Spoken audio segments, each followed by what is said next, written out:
begin with. There's no doubt whatever about that. The register of the burial was signed by the undertaker, the clergyman, the clerk, and the chief mourner. Scrooge signed it.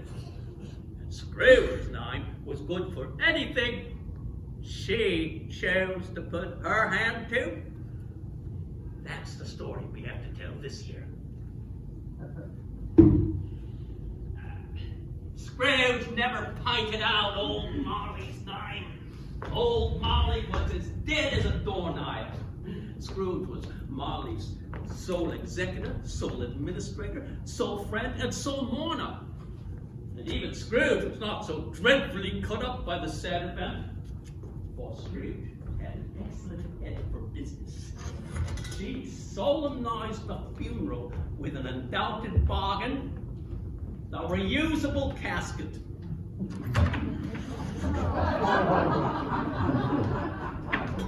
Scrooge never painted out old Marley's name. There it stood, years afterward, above the warehouse door. Scrooge and Marley. Yeah, sometimes people new to the business called Scrooge, and sometimes Marley. But she answered to both names. It was all the same to her. Oh, but she was a tight-fisted hand at the grindstone, Scrooge. A squeezing, wrenching, grasping, scraping, clutching, covetous sinner. Hard and sharp as flint, and solitary as an oyster. The cold within her froze her features, and formed an armor of impenetrable frost, which none dared penetrate. Nobody ever stopped her in the street to say, "My dear Scrooge, how are you? When will you come to see me?" No beggar implored her to bestow a trifle. No children asked her what it was o'clock. No man or woman ever once in all her life inquired the way to such and such a place. Even blind men's dogs knew her, and when they saw Scrooge coming, would tug their owners into doorways and courtyards, as if to say, no eye is better than an evil eye. But what did Scrooge care? It was the very thing she liked, to edge her way along the crowded paths of life, warning all human sympathy to keep its distance. And if anyone dared to wish her a Merry Christmas, Scrooge would fix the poor unfortunate with an icy glare. Christmas? Bah! Humbug! Christmas is coming, the kids are getting fat. Please you got a penny, we all learn that. If you haven't got a penny, a penny will do. If you haven't got a penny, then God bless you. Once upon a time, of all the good days of the year, on Christmas Eve, Scrooge sat busy in her counting house. The door of her office was open, that she might keep her eye upon her clerk. Bob Cratchit, who in a little dismal cell beyond, a sort of tank, was busy searching the accounts for a discrepancy that, among the thousands, amounted to 7 pence. Find it. It's only 7 pence. It is my 7 pence, and it is your error. Scrooge had a very small fire, but the clerk's fire was so very much smaller that it looked like one lump of coal. Oh, but he couldn't replenish it, for Scrooge kept the coal box in her own room. And some boundaries can never be crossed. So Bob put on his scarf and tried to warm himself at the candle. In which effort, not being a man of strong imagination, he failed.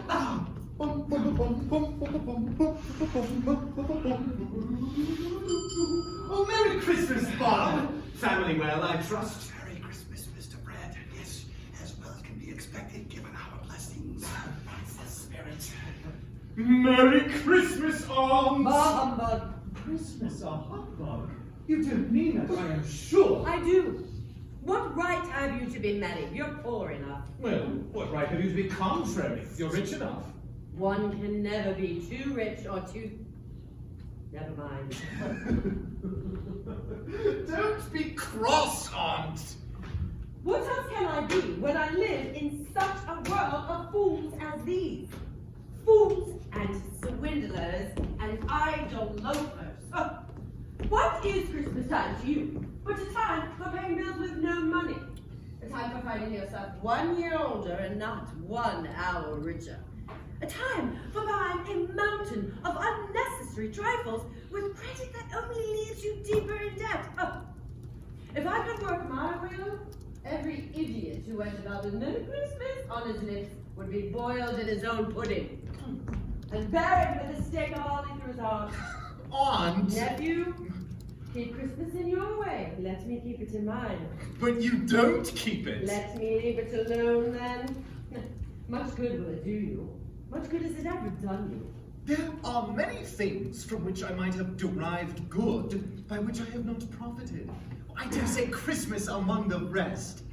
But I have always thought of Christmas time, when it has come round, as a good time. A kind, forgiving, charitable, pleasant time.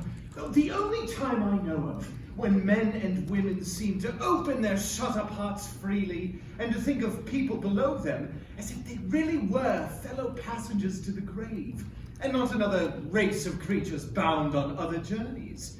And therefore, Aunt, though it has never put a scrap of gold or silver in my pocket, I believe that it has done me good and will do me good, and I say, God bless it! Hear, hear! Let me hear another word from you, Bob Cratchit, and you will keep your Christmas by losing your situation. You are quite a powerful speaker, sir. So why do you don't go into politics? Don't be angry, Aunt. Come, dine with us tomorrow. No. But why? I want nothing from you. I ask nothing of you. Why can't we be friends? For exactly that reason. I want nothing from you. I ask nothing of you. Why need we be friends? Because I'm the only relation you have left. Relations are an encumbrance, a distraction from business, an unnecessary risk. And I do not enter into unnecessary risks. Tell me, why did you get married? Because I fell in love. You fell in love. And you failed to pick yourself up, sir. You never came to see me before that happened. Why give it as a reason for not coming now? Good afternoon. I'm sorry you continue to be so resolute. We have never had any quarrel, but I'll make the annual trial and keep my Christmas cheer to the last. So, a Merry Christmas, all. Good afternoon. And a Happy New Year! Good afternoon! What are you gaping at, Bob Cratchit? Have you found my 7 pence? Not yet, sir. Ma'am. Sorry. Don't ever do that again. Yes, ma'am. It's just that at this time of year, family, you know. Family? I have no need for such sentimentalities. I have measured my life exactly, and I am capable of providing for my own needs at any time of the year. Indeed. Ma'am, it's just that Marley... Marley what? Marley taught me everything I know, and gave me everything I had. And now I have so much more. And Marley is no more. Now to my 7 pence, sir. We burn daylight.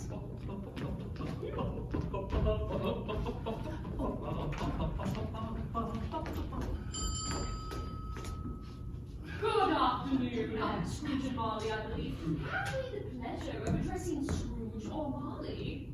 Oh, no, I'm not. There must be, some mistake. Excuse me.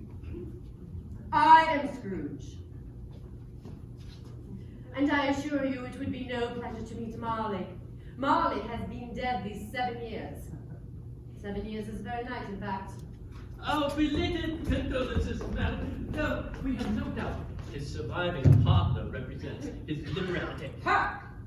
And Marley would never countenance such an oversight as to personify liberality. Well then, at this festive season of the year, madam, it is more than usually desirable to make some slight provision for the poor and destitute, who suffer greatly at the present time. Many thousands are in want of common comforts.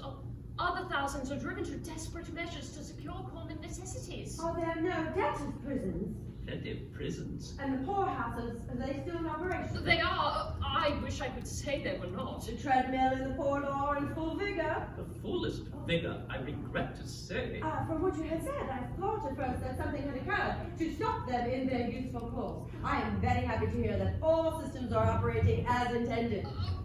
Well, yes, but under the impression that they scarcely furnish Christian cheer of mind or body to the multitude, a few of us are endeavoring to raise a fund to buy the poor meat and drink and means of warmth. We choose this time of year because it is a time of all others where want is keenly felt and abundance rejoices. What shall I put you down for? Nothing. You wish to be anonymous? I wish to be left alone. Since you ask me what I wish, that is my answer. I do not make merry myself at Christmas, and I cannot afford to make idle people merry. My taxes help support the establishments I've mentioned. They cost enough. Those who are badly off must go there. Many can't go there, and many would rather die. Well, if they had rather die, they had better do it and decrease the surplus population. But nothing, sir. It is not my business, and I choose not to intrude on other people's business. Mine occupies me constantly. As to intrusion, I bid you good afternoon.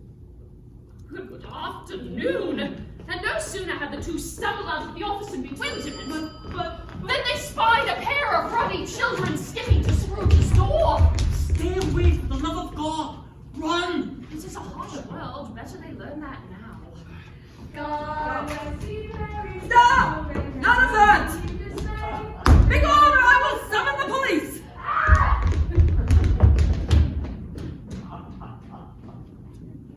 Respectfully, ma'am, it was only children singing. Respectfully, children should be seen and not heard, and not even seen in a respectable place of business. I have enough challenges maintaining respectability in this world. Forces continually conspire against me. Don't think I haven't learned that. Yes. Now, about my 7 pence. Madam, I've located it. The culprit was this smudge. See here? Smudges have no place in this office. You want the whole day tomorrow off, I suppose. If quite convenient, ma'am. It's not convenient, and it's not fair to pay a day's wages for no work. Only once a year, ma'am. That is a poor excuse for picking my pocket every 25th of December. But you must have the whole day, I suppose. Be here all the earlier the next morning. Yes, ma'am. Indeed, ma'am. Thank you, ma'am. The office was closed in a twinkling. And Bob Cratchit, with the long ends of his scarf dangling below his waist, for he wore no coat, dashed away and went down a slide at the end of a lane of boys. Woo-hoo-hoo! 20 times in celebration! Woo-hoo-hoo! And collecting himself, ran home as hard as he could. The fog and darkness thickened so that the ancient tower of a church became invisible, and its gruff bell struck the hour in the clouds with tremulous vibrations as though its teeth were... Ow! The cold became intense. In the main street, some labourers had lighted a great fire, round which a party of ragged men and boys were gathered, warming their hands in rapture. Ouch! Piercing, searching, biting cold. The people on the street went wheezing up and down, beating their hands upon their breasts, and stamping their feet upon the pavement to warn them. I beg your pardon. Scrooge took her dinner. A melancholy dinner. In her usual tavern. Her melancholy tavern. And having read all the newspapers. And having beguiled the rest of the evening with her bank book. A melancholy bank book.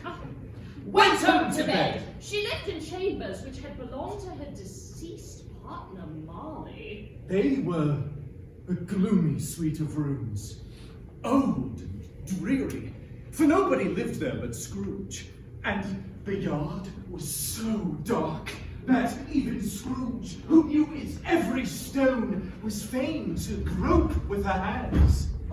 Now, it is a fact that there was nothing at all particular about the knocker on the door. Except that it was very large. It is also a fact that Scrooge had seen it night and morning during her whole residence in that place. And Scrooge, having her key in her hand, saw in the knocker not a knocker, but Marley's face! Marley's face, with a dismal light about it. It looked like a bad lobster in a dark cage. it was not angry or ferocious, but looked at Scrooge as Marley used to look at Scrooge, with ghostly spectacles, the hair curiously stirred as if by breath or hot air, and an expression of pride, Judgment, Expectation. and longing. oh, if such a thing were possible. The look that had bonded the two as partners forever. Transfixed, Scrooge gazed fixedly at this phenomenon, once more cast under the spell of Marley's presence. Then it simply became a door knocker again. Oh, humbug! To say that she was not startled would be untrue, but she put her shaking hand upon the key, turned it sturdily, and walked in. Scrooge did look cautiously behind it first, half expecting to see the back of Marley's head, but there was nothing. Pooh-pooh. So she closed the front door with a bang. Scrooge was not one to be frightened by echoes. Upstairs, she walked through her own rooms to see that all was right. Sitting room, bedroom, fine. Nobody under the table. Nobody behind the bed. Nobody in the closet. Nobody in my dressing gown. Which hung in a suspicious attitude against the wall. Quite satisfied, Scrooge locked herself in. Double locked herself in. Which was not her custom. As Scrooge prepared for a satisfying night's rest, her glance happened to fall upon a bell. A disused bell that communicated some purpose long forgotten. It was with great astonishment and with a strange and inexplicable dread that as she looked, the bell began to ring. Softly at first, then with a growing clang. Then it ceased. I must schedule an appointment to have my hearing checked. Suddenly, from somewhere far below, a dull clanking sound as if something was dragging a massive chain weighted down with what Scrooge could not conceive. The noise grew louder. Louder. Up the stairs it came, just outside Scrooge's room. Then boom! The sound resounded from a house like thunder. Through the locked door itself, a body appeared. With a head And a face! The same face from the door knocker. Marley's face! Her body was transparent. It was said that Marley had no bowels, and now it appeared so. And what is her lord? She dragged a massive chain wound about with cash boxes, padlocks, keys, ledgers, heavy purses. A dreadful aspect! From which any mortal being would hide. Ebenezer! No! Stay back! Stay away from me! Ebenezer! Scrooge! Stay back! Don't touch me, I tell you! Ebenezer! Scrooge! Yes, I think we've established that. What do you want to be? Much. Who are you? I was your partner. Marley. But you're dead. My body was dumped into the earth. You dumped it. I did. I saw it. You go into the ground. But my spirit did not. You don't believe in me. I don't. Why do you doubt your senses? Because any little thing affects them. You might be a slight disorder of the stomach. An undigested bit of beef, a blot of mustard, a crumb of cheese, a fragment of an underdone potato. Whatever you are, there is more of gravy than of grave about you. Woman of the worldly mind, do you believe in me or not? Everyone who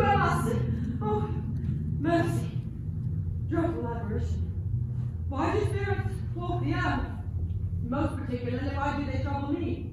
It is required of every being that the spirit within them must walk abroad among their fellow creatures. If that spirit goes not forth in life, it is condemned to do so after death. That makes no sense. We are to rest in peace. No! The spirit is doomed to wander through the world and witness what it cannot share, but might have shared and turned to happiness. But I count myself happy. I count it daily in my bank book. My contentment has been earned, hard earned. If others have failed, that is their lot. Listen and learn. I wear the chains I forged in life. I made it link by link and yard by yard. Would you know the weight and length of the strong coil you bear yourself? It was as full and heavy as this some 7 Christmas Eves ago. You have labored on it since, Ebeneza. It is a thunderous chain. Dearest Marley, I cannot accept that. I did as you taught. We toiled alike in a bitter world, and we've triumphed. The balance sheet shows this. So now, speak some comfort to me. I have none to give. In life, my spirit never rolled beyond the narrow limits along many changing fortunes. Captive, bound, enslaved to bounds and beds. How can this be? You were always my ideal in business. Humankind was my business, and common welfare was my business. Mercy, charity, benevolence were all my business. Our business. Our business was true. All eyes were on us. We followed the letter of the law. Business, and hear me. My time is nearly gone. I came here tonight to warn you you had a chance and hope of escaping my fate, Ebeneza. Thank you. You've always been a good friend to me. You will be haunted by 3 spirits. Actually, I think I'd rather not. And their visits you cannot look to short the path I tread. Expect the first tomorrow, when the clock strikes 1. Expect the second on the next night at the same hour, the third upon the next. Look to see me no more. Remember what has passed between us. With this dread pronouncement, Marley somehow receded, grew fainter, and floated out into the night. At the same time, confused noises filled the air, incoherent sounds of lamentation and regret. There, swirling above the vast city, a tumult of phantoms wandering in restless haste. All shackled by their worldly possessions, weighed them down in anguish.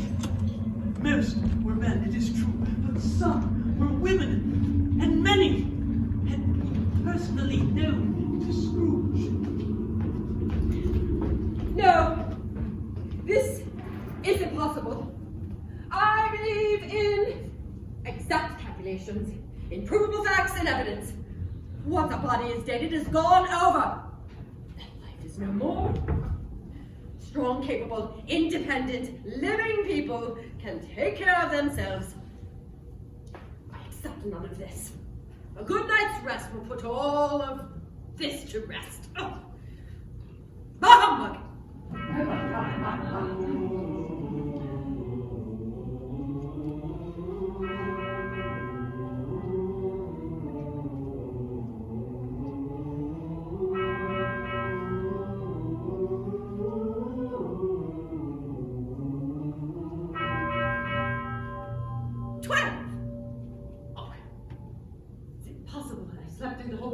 To another night. It's unlikely that anything has happened to the sun, and it's 12 noon. Scrooge lay in this state, all too aware that the ghost had warned her of a visitation, when the bell tolled 1. It sounded with a deep, dull, hollow, melancholy. What? There! You see? It was all just poppycock. Nothing happened, nothing at all.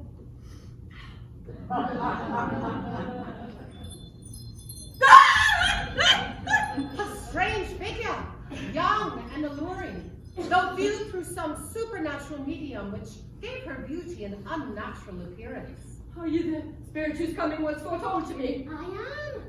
Well, if you are a creature of the afterlife, that bodes well. I am the ghost of Christmas past. Long past. No! Your past. Come and walk with me and into your history. Scrooge obeyed. Well, who wouldn't? But it would have been vain for her to plead that the room was warm and the thermometer a long way below freezing, that she was clad but lightly, and that she had a cold upon her at that time. Instead, she protested. Oh no, the window! I am mortal and liable to fall. There was a touch of my hand there, and you shall be upheld in more than this. As the words were spoken, they passed through the window and flew. Yes, flew! In the bleak midwinter, Flew over the city itself. frosty wind made moan. Scrooge could only exclaim, Burdt stood hard as iron. Spirit, you're a good signal. Like a stone. Snow had fallen, snow on snow, snow on snow. In the bleak midwinter, long, long ago. they lighted gently on an open country road, with fields on either hand. Spirit, I was raised in this place. I was a child here. You recollect the way? Recollected. I could walk it blindfold. Strange to have forgotten it for so many years. Let us go on. They left the high road by a well-remembered lane, and soon approached a mansion of dull brick. In they went, the ghost and Scrooge, across the hall to a door at the back of the house. It opened before them, and disclosed a long, bare, melancholy room, made barer still by lines of plain, unoccupied desks. These are but shadows of the things that have been. They have no consciousness of us. Behold, the school is not quite deserted. A solitary child, neglected by her friends, is left there still. Spirit, that's me as a young girl. A melancholy young girl. Nothing of the sort. I was always studious. I welcomed the chance to study and exceed my classmates. Hello? Hello? Dear sister! Oh, Finn! I've come for you, Ebeneza, to bring you home, home! Truly, Finn? Truly. Home for good and all, home forever and ever. Our father, well, your stepfather, is so much kinder than he used to be. He spoke to me so gently one night, and I was not afraid to ask him once more if you might return to us, and he said yes! And you're never to come back here. Best of all best, we're to be together all the Christmas long and have the merriest time in all the world. But how does one be married? Silly, come along. Always a delicate creature whom a breath might have weathered. Yes, I was. They one, the boy. Oh, but he had a large heart. So he had. You're right, Spirit. He died a man, and had, as I think, children. One child. Your nephew, Fred. Yes, I wish. But it's too late now.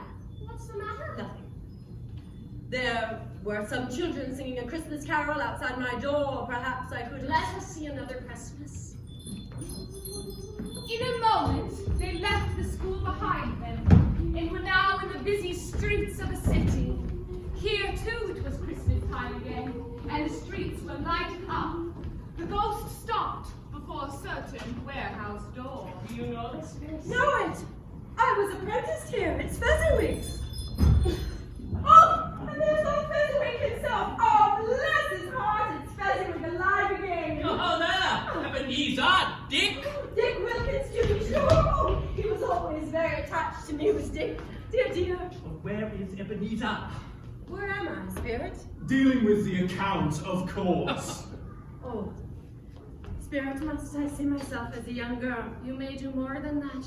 Step into the vision and become your old self. Ebeneza! Ebeneza! No, I There daren't. she is!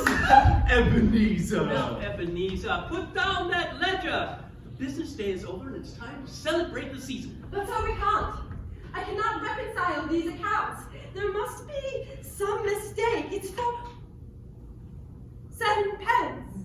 Ha! No need to gasp with a stricken look. That 7 pence is of no consequence amid the hundreds you've well accounted for, Ebeneza. It's Christmas. But sir, it's your 7 pence, and it's my mistake. I must find it. It must be here somewhere. It's not perfect. Ebeneza, you're crying. That settles it, my young friends. No more work tonight. That 7 pence shall not be a smudge upon our happiness, unworthy of our attention. Christmas Eve, Ebeneza, Christmas Day. Let's have the wreaths up. Clear away and let's have lots of space here. Ready the room for dancing. Hilly-ho, Dick. Cheer up, Ebeneza. The moment had passed for the others. The 7 pence meant nothing, and all was done in a minute. Every movable was packed away as if dismissed from public life forevermore. The floor was swept and watered, the lamps were trimmed, fuel was heaped upon the fire, and the warehouse became as snug and warm and bright and dry a ballroom as you would desire to see upon a winter's night. In came a musician, and perched upon a barrel, made an orchestra of it, and tuned like 50 stomach aches. In came Mrs. Fezziwig, one vast, substantial smile. In came 3 Miss Fezziwigs, dreamy and lovable. In came the 6 young flowers whose hearts they broke.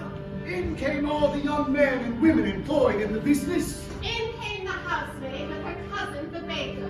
In came the cook with her brother's particular friend, the milkman. In they all came one after another. Some shyly, Some boldly, Some graciously, some awkwardly, some coolly. some fully.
And there was a little bit of turkey for Mrs. Fezziwig.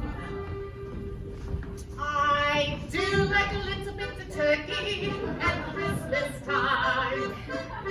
Must have a little bit of turkey at Christmas time. Don't like ham, that's too light.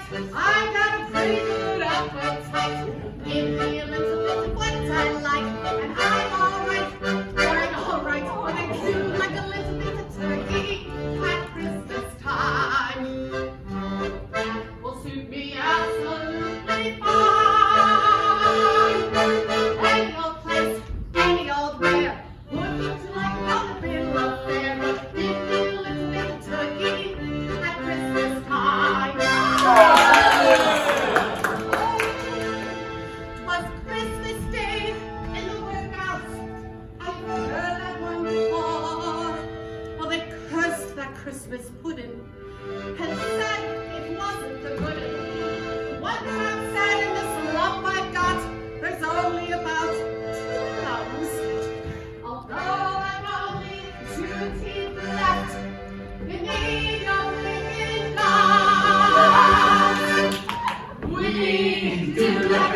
little turkey at Christmas time.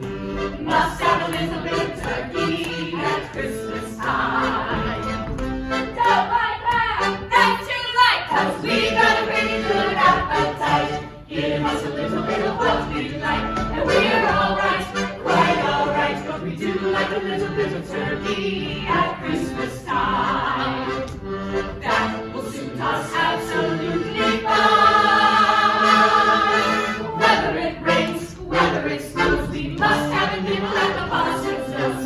Give us a little bit of turkey at Christmas time. Thank you, everybody.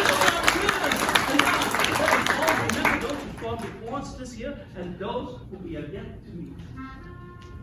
Should old acquaintance be forgot and never brought to mind? Should old acquaintance be forgot and days of old lang syne?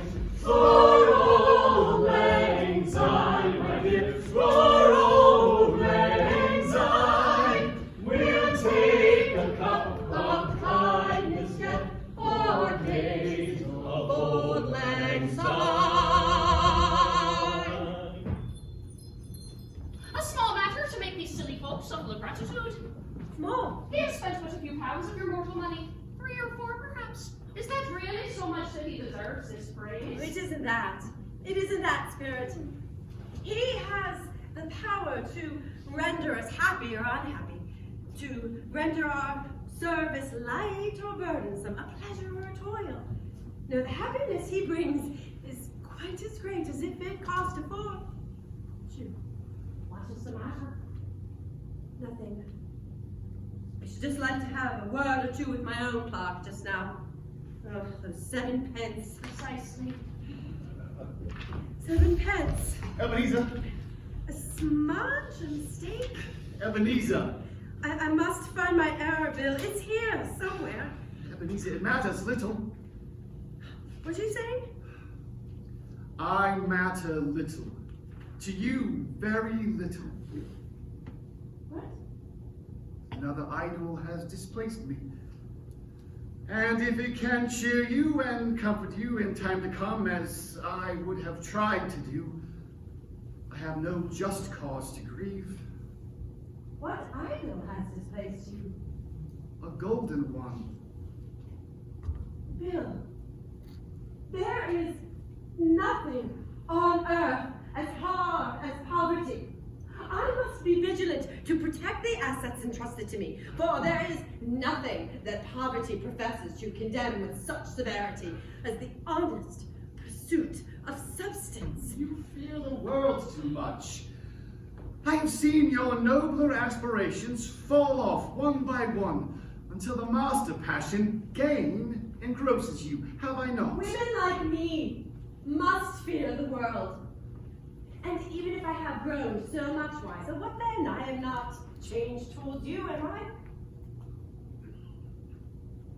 Am I? Our contract is an old one. It was made when we were both poor and content to be so.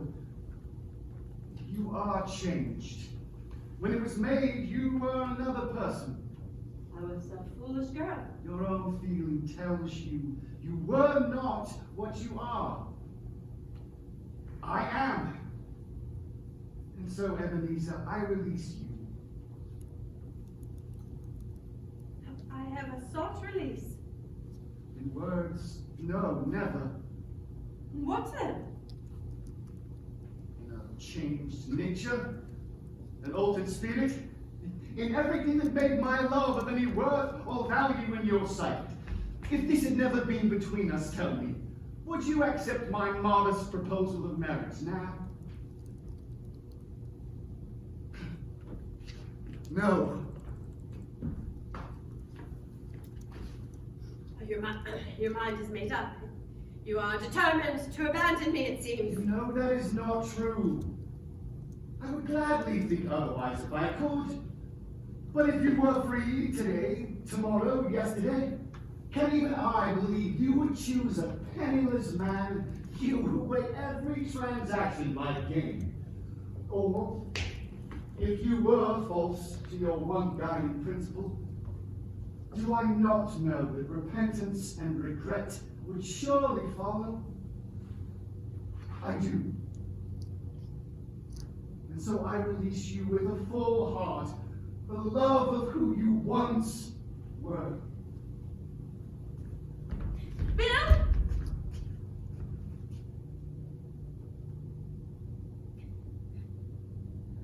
May you be happy in the life you have chosen. William? No. Never again. Never ever again. Spirit, you delight in torturing me. No one delights. One shadow more. Show me no more. You cannot break me. Conduct me home immediately. I wish to see nothing. But the spirit brought them to another scene in place. A room not very large or handsome, but full of comfort.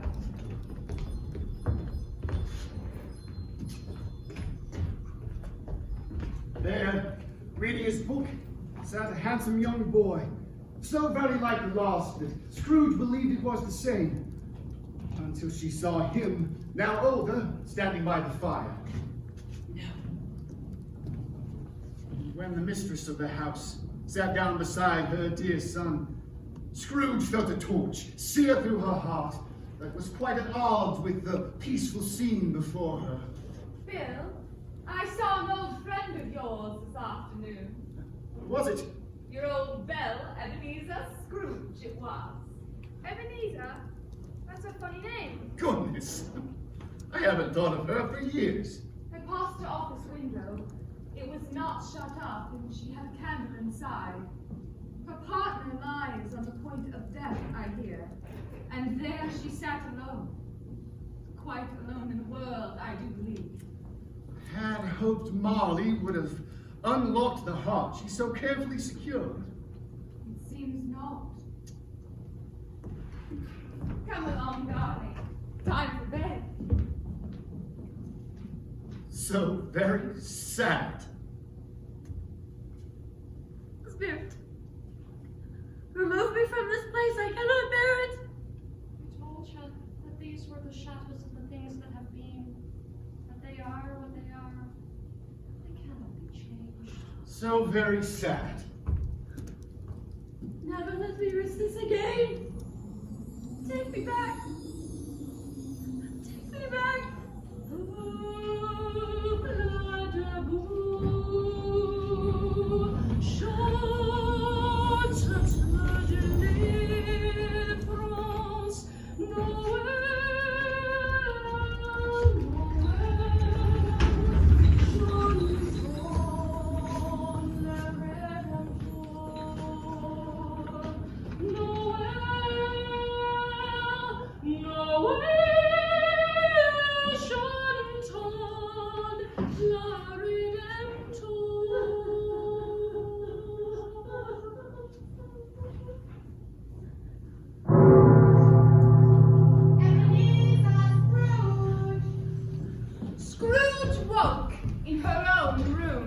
She was ready for a broad field of strange appearances, and nothing between a baby and a rhinoceros would have astonished her very much.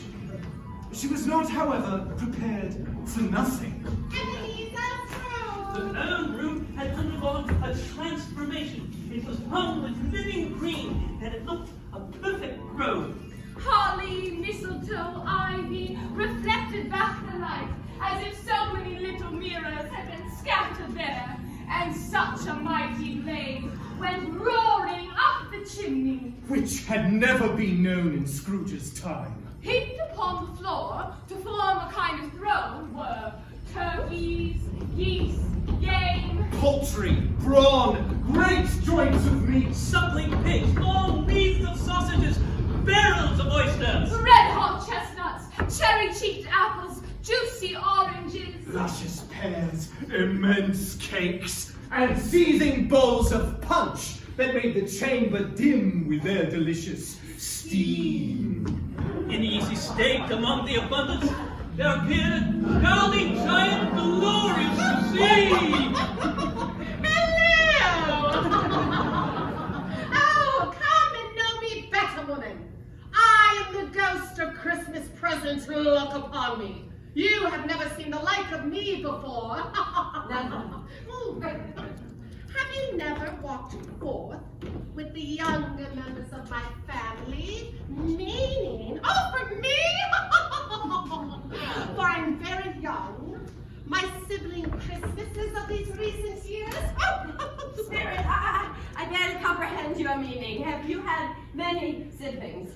More than 1,800. Tremendous families to provide for. Oh, I understand. You mean the Christmases that have preceded this Christmas. I mean you. Oh, goodness. You do laugh a lot. Yes, I am a Merry Christmas. And I am your Christmas present. Christmas present! Do you catch my meaning? Spirit, I have little need for midnight ribaldry. What is it you require of me? I went forth last night upon compulsion and heard a lesson which, if true, is working through my mind. Has anything worked through your heart? Nonetheless, last night was quite enough, and I should be happy to go back to bed. Your eyes were open to the past, it is true. Come, now look upon the world around you. There is nothing wrong with my vision. I see the world as it is. If everyone got down to business, followed the laws, and obeyed the authorities, there would be fewer problems and greater prosperity. And why do you hesitate? The world awaits your evaluation. Touch my gown. Show me what your philosophy has wrought, and let me profit by it. Very well. Conduct me where you will. I just touch your Touch my gown! Joy to the world, 'tis Christmas time. Another singer. Take wings, sing, sing. Go down the words. Let every heart dispel all doom and gloom. People don't like it when you change things. That's better, that's proper, that's right. And heaven and nature sing. And now you've got me doing it. And heaven and nature sing.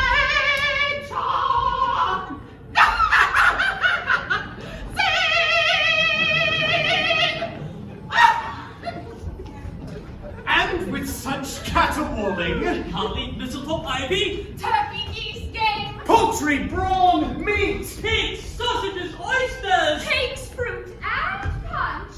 all vanished instantly. And they stood on the city streets on Christmas Day. The people made it rough, but brisk and not unpleasant kind of music, scraping the snow from the pavement, jovial and full of glee, calling out to one another, and now and then exchanging a facetious snowball, laughing heartily when it went right, and not less heartily when it went wrong. And at the same time, there emerged from the shops and grocers, oh, the grocers, radiant in their glory, innumerable people carrying their provision. The sight of these revelers interested the spirit very much, for she sprinkled incense on their parcels from her torch. And it was a very uncommon kind of torch. For once or twice when there were angry words between some shouts with each other, she shed a few drops on them from it. And their good humor was restored directly, for they said, It is a shame to quarrel on Christmas Day, and so it was, God love it, so it was! Oh, Spirit, is there a peculiar flavor you sprinkle from your torch? My own, Would it apply to any kind of dinner on this day? to any kindly given, to a poor one most. Why to a poor one most? Oh, because it needs it most. Oh, let us look upon one. Scrooge and the ghost stopped at the threshold, and the spirit blessed it with a sprinkling of her torch. Spirit, why need you waste your sprinkly thing here? This is my clerk's house. Bob Cratchit is not poor, he works for me.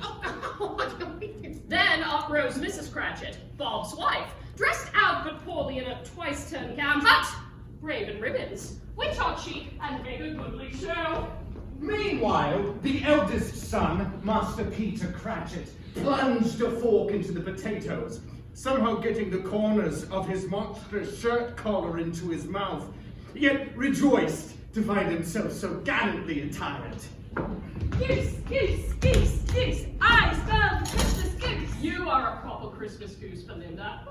And I told you goose is too dear. We're having turkey this year. Goose is too dear, it's turkey this year. Goose is too dear, it's turkey this year. Wherever are the rest of them? Martha was at this late last Christmas Day. And whatever has delayed your precious father and Tiny Tim? Mother, you know Tim doesn't like that name. He's quite a bit older and has grown, you know. Older, yes. Grown more, yes. But he's still my precious Tiny Tim. Even if he is... Oh, never mind. He'll always be sickly, Mother. And Tim may not be with us forever. Hush, Peter, Belinda will hear you. Oh, don't worry. I know things. I know. Spirit, what is the matter with the one they call Tiny Tim? Have you never inquired anything about your Clark's family?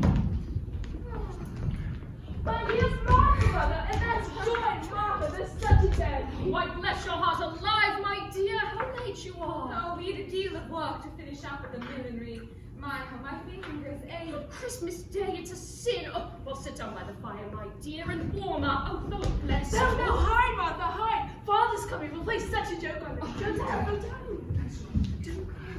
Hello, family. 1, 2, 3, 4. Why, where's our Martha? Not coming. They made her keep working.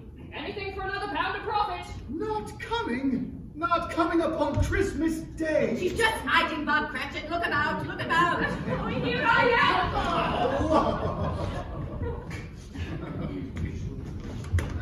And how did our Tim manage?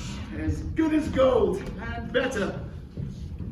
He gets thoughtful, sitting by himself so much, and thinks the strangest things. He told me coming home that he hoped people would see him in the church, and that might help him to remember upon Christmas Day who made lame beggars walk and blind men see. Gobble, gobble, gobble, gobble, time to gobble the Christmas bride! Turkey it is there!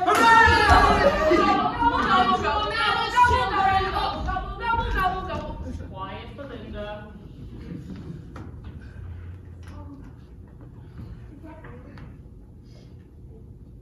Bless us, O Lord, and these thy gifts, and keep us ever mindful of the needs of the least among us.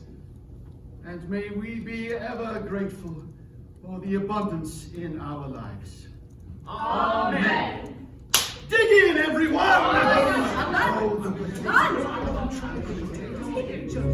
Abundance? Spirit, you would think this turkey, the rarest of all birds, by the looks of them. How can they call such meager matter abundance? How can such meager matter abound? Well, you hold all that power. Except the boundlessness of their hearts. Oh, delicious And now, children, it's time. Cake, cake, the Christmas cake, cake, cake, the Christmas cake. We won't go until we get some. We won't go until we get some. We won't go until we get some. And a big piece for me. Happiness is so noisy. Respectfully, children should be seen and not heard. That is not what I meant. Oh, there it is.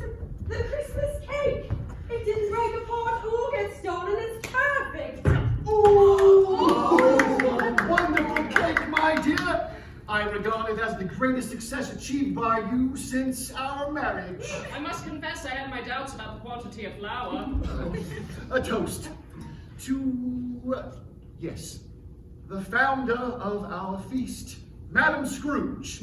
Most appropriate. The founder of the feast, indeed. I wish I had old Lady Scrooge here. I'd give her a piece of my mind to feast upon. My dear, the children. Only a stingy, hard, unfeeling woman. You know she is, Father. Nobody knows it better than you, poor fellow. Christmas Day, my dear.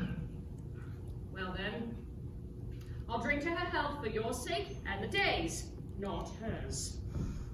Long life to her. A Merry Christmas and a Happy New Year. She ought to be very merry, I have no doubt. Madam Scrooge! Madam Scrooge, and a Merry Christmas to us all, my dears. Merry Christmas! God bless us, everyone.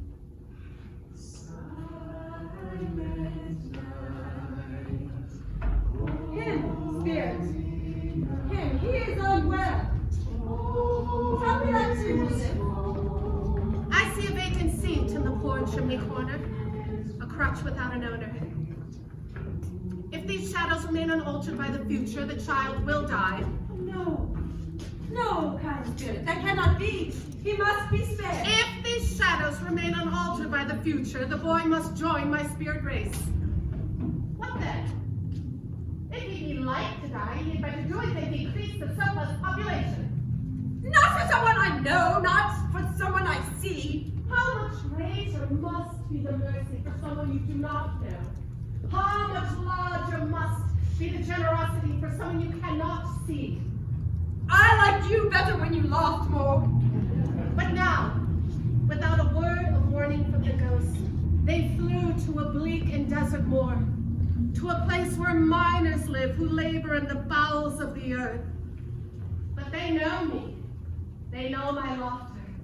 Sing we now of Christmas, Noel sing we here. Hear our grateful praises to the bits so dear.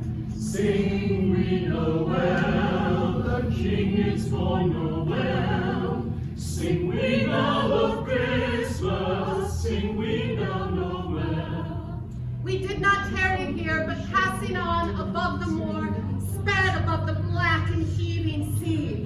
Spirit, I shall drown on the world is too vast. On, until we lighted on a ship. Sing Noel, the King is born Noel. Sing we now of Christmas, sing we now Noel. Every sailor on board, waking or sleeping, good or bad, remembered those he cared for at a distance, and somehow knew that they delighted to remember him. Sing we Noel, the King is born Noel. Sing we now of Christmas, sing we now Noel. Much we saw and far we went. I stood beside sick beds, and the patients were cheerful. On foreign lands, and immigrants felt the warmth of home. By desperate women, and they grew home. By poverty, and all felt well. Everywhere. In workhouse, factory, and jail. In misery's every refuge. The spirit left her blessing. But perhaps, just perhaps, some of it fell upon you.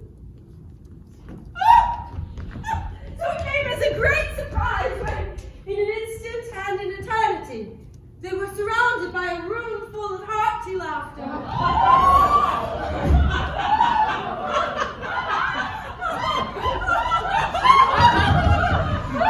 No! Truly! She said that Christmas was a humbug.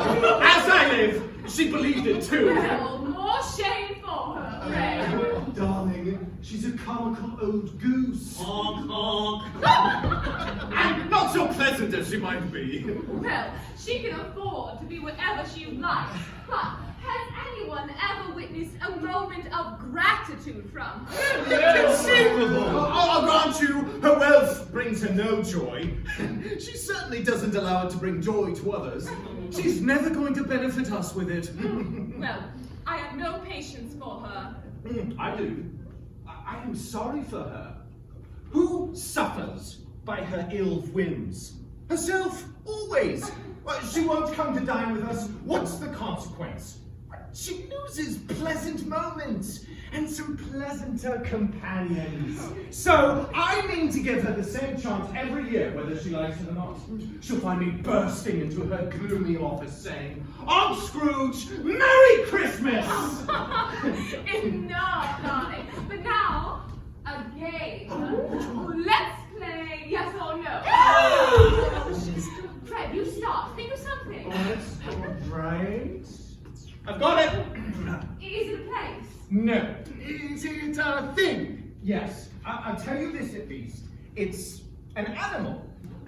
Is it alive? Yes. Is it savage or tame? He can only answer yes or no. Is it tame then? No. Savage. Does it growl? Oh, yes. Can I eat it? No. Is it a tiger? No. A bear? No. A pig! A savage pig. A rabid dog? No. Do we ever see it? Yes. Is it kept in a zoo? No. Is it killed in the market? No. Does it have a master? No. Ah! I have found it out. I know what it is. It's your Aunt Scrooge. Yes! So, you see, the savage animal has given us plenty of merriment, and we must raise our champagne. A Merry Christmas and a Happy New Year to the old badger, wherever she is. She wouldn't take it from me, but I'd give it nonetheless. Merry Christmas, Aunt Scrooge! Aunt Scrooge! Spirit! Why can't I speak? But no! Oh. The fruitcake song. Yes, or I'll make you eat more of my mother's fruitcake.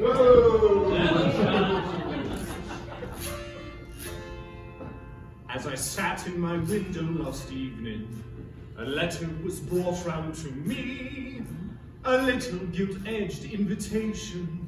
Why don't you come over to tea? Each Christmas the Fogartys send it, so I went just for old friendship's sake. And the first thing they gave me to tackle was a slice of Miss Fogarty's cake. There were plums and prunes and cherries. There were citrons and raisins and cinnamon too. There were nuts and cloves and berries, and a crust that was nailed on with glue. Like mother's. There were caraway seeds in abundance, such that work up a fine stomach ache that could kill a man twice after eating a slice of Miss Fogarty's Christmas cake. Miss Mulligan wanted to try it, but really it wasn't no use, for we worked in it over an hour, but a piece of it wouldn't come loose. Till Kelly came in with the hatchet, and Murphy came in with the saw. For Miss Fogarty's cake had the power to paralyze everyone's jaw. There were plums and prunes and cherries, there were citrons and raisins and cinnamon too. There were nuts and cloves and berries, and a crust that was nailed on with glue. There were caraway seeds in abundance, such that work up a fine stomach ache that could kill a man twice after eating a slice of Miss Fogarty's Christmas cake. Miss Fogarty, proud as a peacock, kept smiling and talking away till she tripped over Flanagan's brogans, then stumbled and spilled all her cake. Oh, my friend, she says you're not eating. Try a little bit more of me cake. Oh no, Miss Fogarty, says I, any more and my stomach would break. And there were plums and fruits and cherries, there were citrons and raisins and cinnamon too. There were nuts and cloves and berries, and a crust that was nailed on with glue. There were caraway seeds in abundance, such a welcome of fine stomach ache that could kill a man twice after eating a slice of Miss Fogarty's Christmas cake. Maloney was hit with the colic. O'Donnell a pain in his head. McNaughton lay down on the sofa and swore that he wished he was dead. Miss Baby went into hysterics, and there she'd wriggle and shake. And all us swore we were poison. Her meeting Miss Fogarty's cake. There were plums and prunes and cherries, there were citrons and raisins and cinnamon too. There were nuts and cloves and berries, and a crust that was nailed on with glue.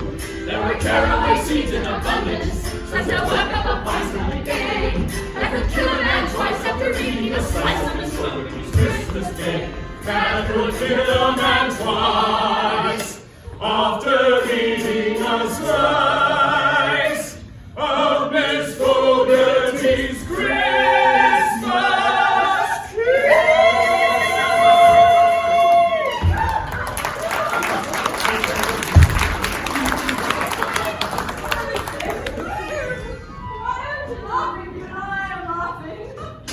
I can no longer laugh.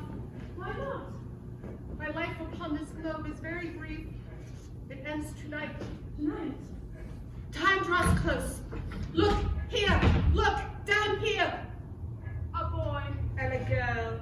Yellow, meager, ragged, scowling. Fish. Whose are they? They are mankind's. The boy is ignorance. The girl is want. Beware them both in all of their light. But most of all, beware this boy. He knows nothing but fear and appetite, which must harden into cruelty. Doom is written upon his forehead unless it be erased.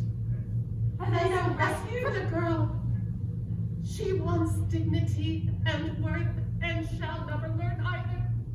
And shame and self-loathing will be her path. Have they no refuge or resource? Have they no prisons? Have they no workhouses? What? Are there no prisons? Are there no workhouses? I didn't hear that! Are there no prisons? Are there no workhouses? Are there no prisons? Are there no workhouses?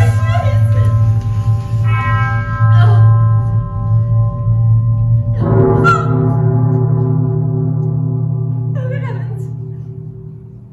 My little friends of the ghost of Christmas yet to come, I fear you more than any spectre I have seen. Must I bear your company? Will you not speak? Yes, yes, you'll show me, I'll follow and learn. The night wanes and your time is precious, I know. Goodness, you are a quiet one. Yes, the stock exchange, I know it well. And most of these motions. No, I don't know much about it either way. I only know the old battle axe is dead. When did she die? Last night, I believe. Last night was in the past, Spirit. Am I to learn from the example of this unfortunate woman? What was the matter with her? She was her usual bloodthirsty self just the other day. God only knows. Oh, the devil.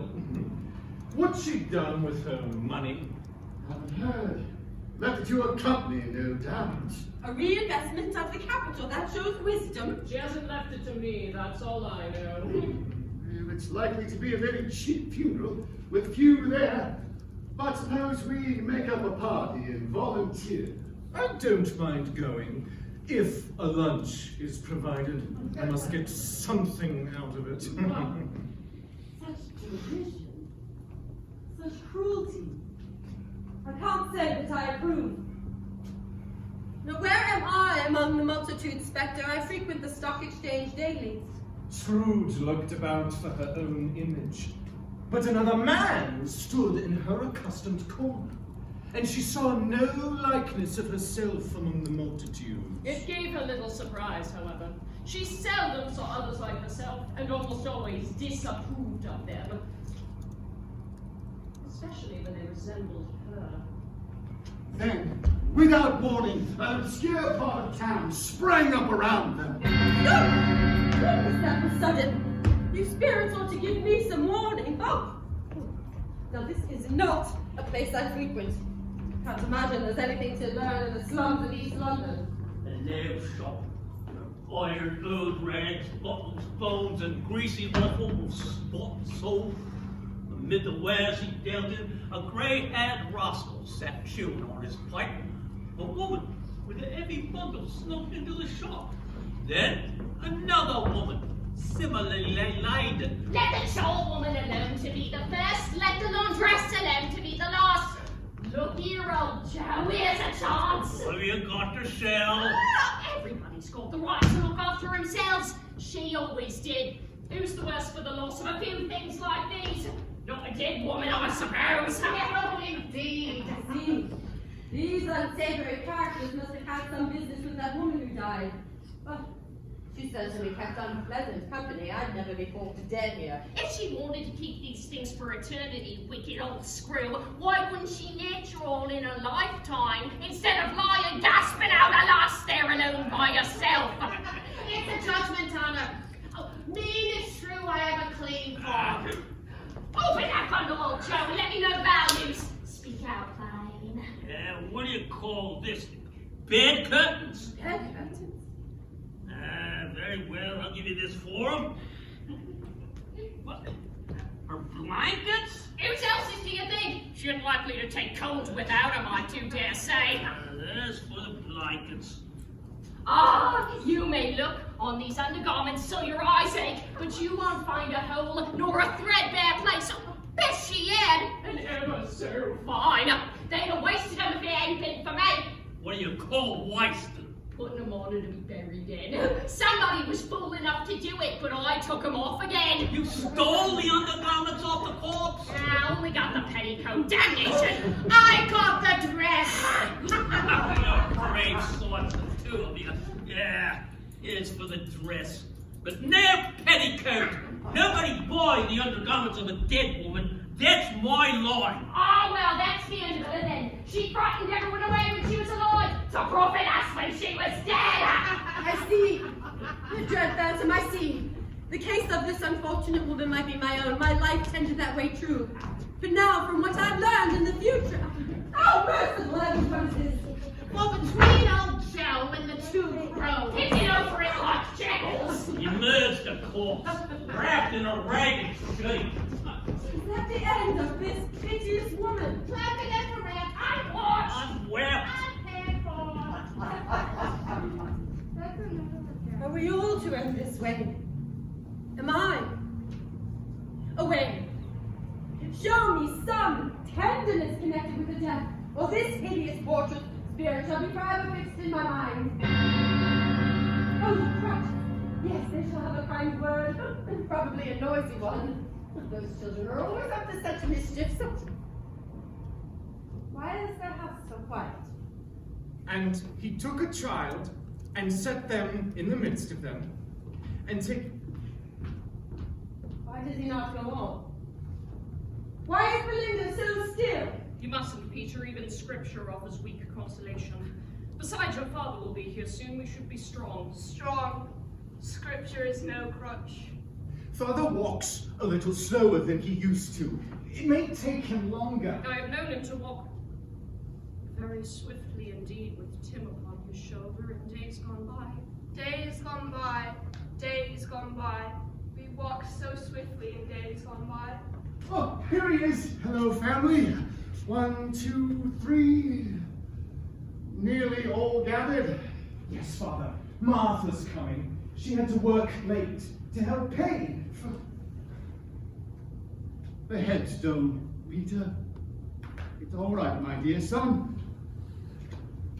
Dearest, your dress is coming along wonderfully. It'll be ready by Sunday. I'll have a special black sash, Father, for Tim. The arrangements are all made. The headstone will be set. Oh, such a handsome one, but we'll pay it off. Oh, and the plot. Oh, what a green place it is. Oh, but you'll see it often. I promised Tim we would walk there of a Sunday. Oh, my child. My dear child. No, Bob Cratchit, you mustn't. Bob, you must stay strong for your family. Oh, I am so sorry, Bob. So very, very sorry. Spirit, this needn't have occurred. This could have been prevented somehow. Wait, what's happening? Where are they going? No, stop! I need time. I need more time.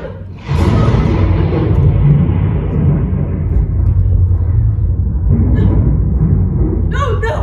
You shall not force me to look upon that child's grave. Your honesty is cruelty. Just answer me one question. Are these the shadows of things that will be, or are they of things that may be? Our lives are shadows certain ends, true. If persevered, they must follow their path to that day. But if departed from, destiny can change. Show me that truth. No! Ebeneza Scrooge! Am I the woman wrapped in that shroud? Mercilessly ridiculed by colleagues, scavenged by wretches. No, spirit. Why should I be this if I am past change these shadows. Hear me! I am not the woman that I was. I will not be the woman that I have been. I will honor Christmas in my heart and keep it all the year. I shall live in the past, the present, and the future. The spirits of all three will strive within me. I will not shut out the lessons that they teach. Tell me that I may wipe away the writing on the stone. I beg you, spirits. Past, present, future. On my knees. Dear Marley, on my knees. Dispel these shadows. Bring the light. Bring the light. The light, the light, the light.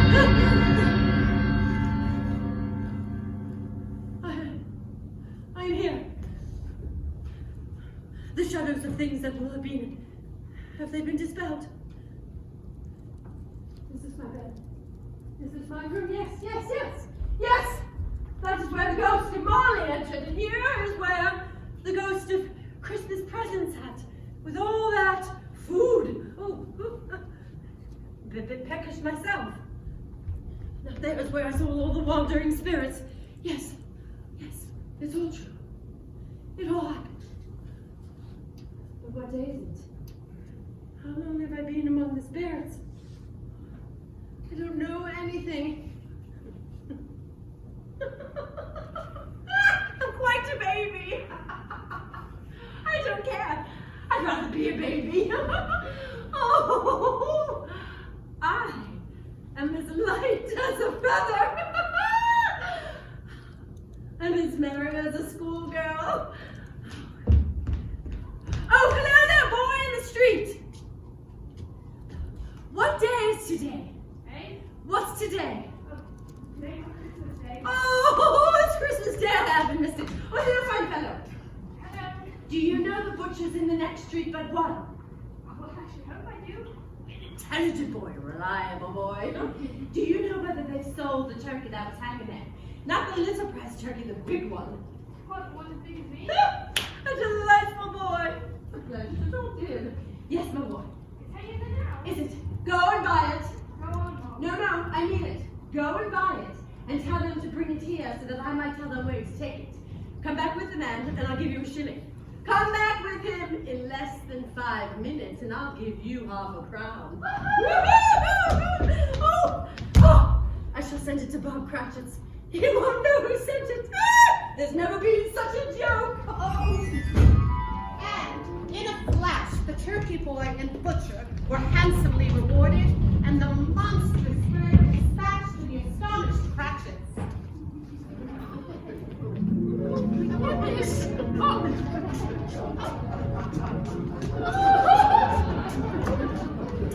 Oh, those Cratchits, they do like a little bit of turkey at Christmas time.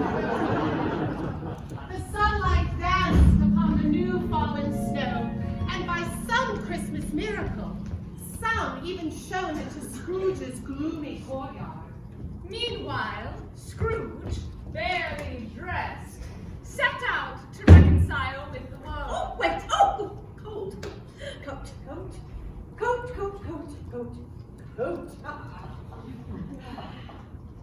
Oh, my. Oh, my. There's that knocker. Hello, door knocker. Oh, mwah. I shall love you as long as I live.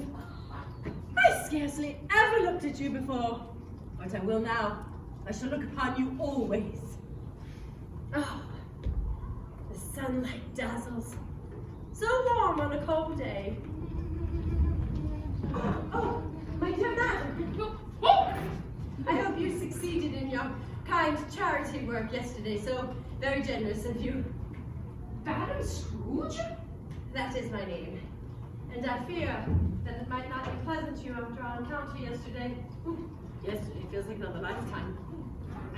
Allow me to ask your pardon. As to that donation, will you have the goodness to put me down? Oh, bless me. dear madam, are you quite serious? If you please. A great many back payments are included, I assure you. Will you do me that favor? My dear lady, I don't know what to say to such generous. Don't say anything, nothing at all. Come and see me.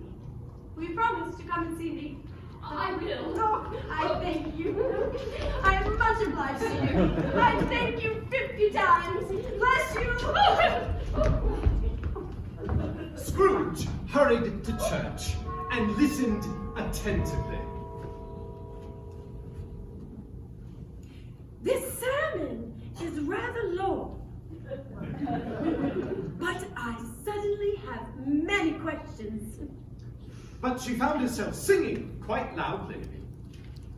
Gloria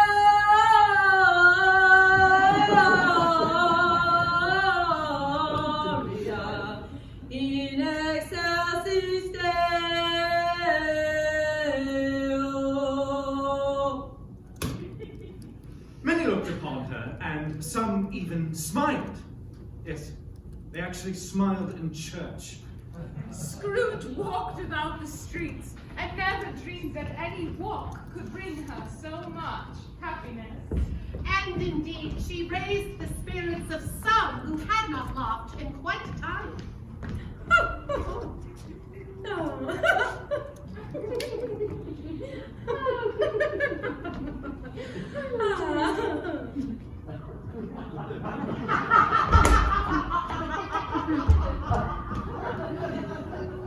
Is there a trifle, Mum?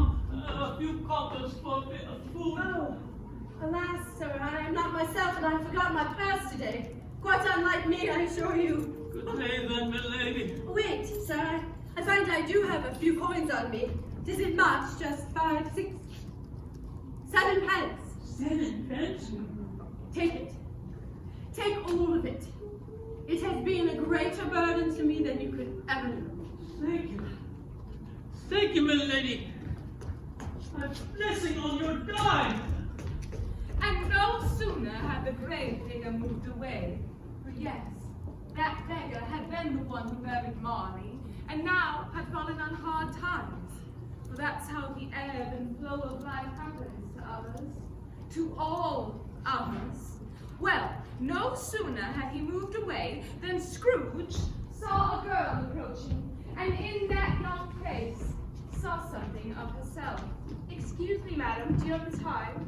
What? The time, ma'am? I was wondering if you had the time. Oh, yes, I do have the time. I have so much time. And you do too. You have all the time you need. Don't let anyone tell you otherwise. Do you understand? The spirits have seen to it. Yes, they have. Oh, we all have enough time. If only we knew. If only we knew. Thank you, ma'am.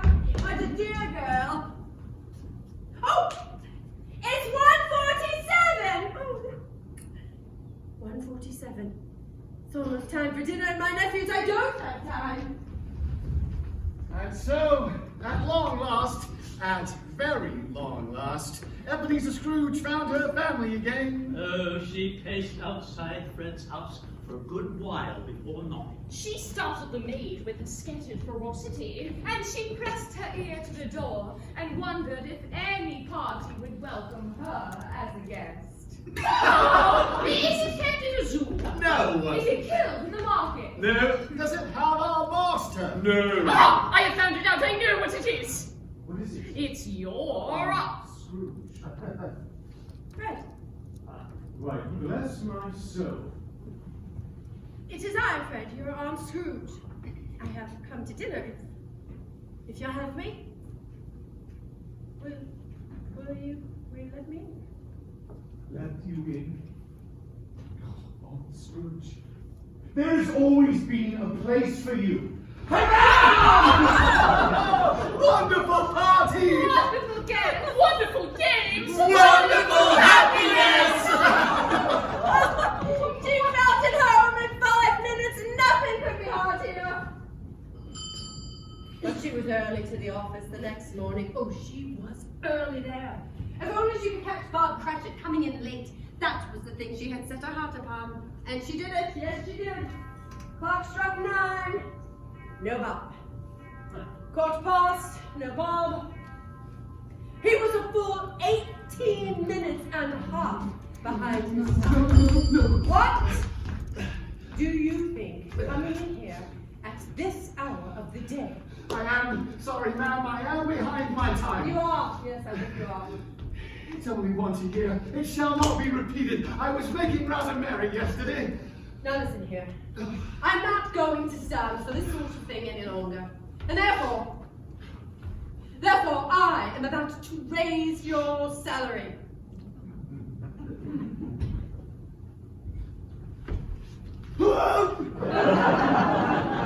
Merry Christmas, Bob!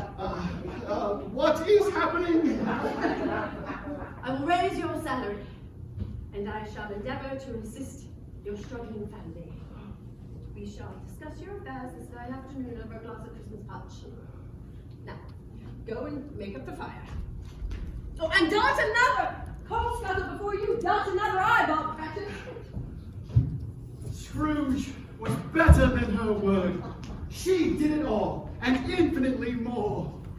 And to Tiny Tim, who did not die, who hadn't been hiding for quite some time, Scrooge became a sort of second mother. She became as good a friend and as good a woman as the good old city knew, or any other good old city, town, or district in the good old world. Some people laughed to see the alteration in her, but she let them laugh and little heeded them. For she was wise enough to know that nothing ever happened on this globe for good at which some people did not have their fill of laughter in the onset. Her own heart laughed, and that was quite enough for her. She had no further interchange of spirits, but lived, really lived. And it was always said of her that she knew how to keep Christmas well. May that be said of us, of all of us. And so, as Tim observed, God